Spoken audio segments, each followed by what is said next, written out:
Hi everyone, my name is Laura. Today I'll be talking about a paper published by Krom and colleagues in 2020 in the Proceedings of the National Academy of Science titled Anesthesia-Induced Loss of Consciousness Disrupts Auditory Responses Beyond the Primary Cortex. I will be discussing the research question, some background information, method and results, as well as some implications of the study. Anesthesia is a drug-induced reversible condition that induces unconsciousness, amnesia, pain relief, and immobility of muscles. Despite the extensive knowledge gained on the cellular effects of anesthesia, scientists are still unclear on how loss of consciousness is induced in the brain by these agents. This is not to say that anesthetics are not safe or effective. Alternatively, a deeper understanding of anesthetics would allow practitioners to fully optimize their use. This would improve patient safety and tailor treatment outcomes better to a patient's individual needs. In the literature, there are two main theories on how this process occurs. The first one, as you can see in Figure 1, is that anesthesia may cause the blocking or disruption of sensory information through the thalamus, which is essential for the relay of sensory information throughout the brain. This then prevents information from being processed in higher order sensory regions like the association cortices. Alternatively, as seen in Figure 2, other studies have suggested that activity between the thalamus and cortex is not impaired by anesthetic drugs. Instead, this theory proposes that there is limited higher order signaling beyond the primary regions under anaesthetized states. Conflictingly, both theories have garnered empirical support, resulting in inconsistent research findings. Krom and colleagues aim to investigate which theory is more accurate in describing the precise neural mechanism by which anesthesia induces loss of consciousness in the context of auditory processing in the temporal lobe. The most prominent issue with past studies is that researchers have measured participants in a deeply anaesthetized state. Changes in breathing, blood circulation, and body temperature caused by anesthesia have a confounding effect on brain activity. The current study aims to overcome these limitations by measuring participants in a lightly anaesthetized state, as this has been demonstrated to be a more accurate indicator of brain activity. The study employed 8 participants with severe drug-resistant epilepsy. Prior to the study commencement, surgeons had implanted participants with IEEG electrodes for 7 to 10 days. The purpose of this was for the surgeons to identify locations of seizures in the brain for potential surgical intervention. Prior to this, these participants were then planning to undergo surgery to remove these IEEG electrodes. These patients were a beneficial sample for research for two main reasons. Firstly, the researchers would not have to subject any new participants to invasive surgery or anesthesia.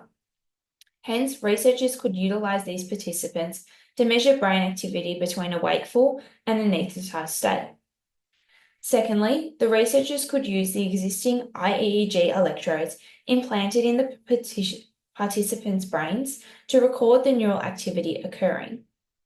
All participants were presented with auditory stimuli in the form of a 40 Hz clicking noise throughout the descent through anesthesia. To determine when loss of responsiveness occurred, up to 7 words were presented in random order to participants, including a target word. Participants were then instructed that they would need to press a response button upon hearing this target word. A loss of consciousness was assumed when participants were unable to press the response button when the target word was presented, or a complete loss of behavioral responsiveness. Researchers also measured local field potentials and single unit recordings. The results showed that in a lightly anaesthetized state, there was a significant disruption in activity in the auditory association cortex, as seen in the image on the screen. Despite this, the primary auditory cortex remained active, although a modest attenuation of activity was noted. These responses were observed through both local field potential and IEEG activity. As seen in the images on the screen, When the word activity was performed, researchers also observed no significant differences in neuronal activity of the primary auditory cortex between a wakeful and anaesthetized state. In contrast, limited neuronal spiking was observed in the autossociation cortex. This means that even in a lightly anaesthetized state, the participants were still processing hearing the words in their brain.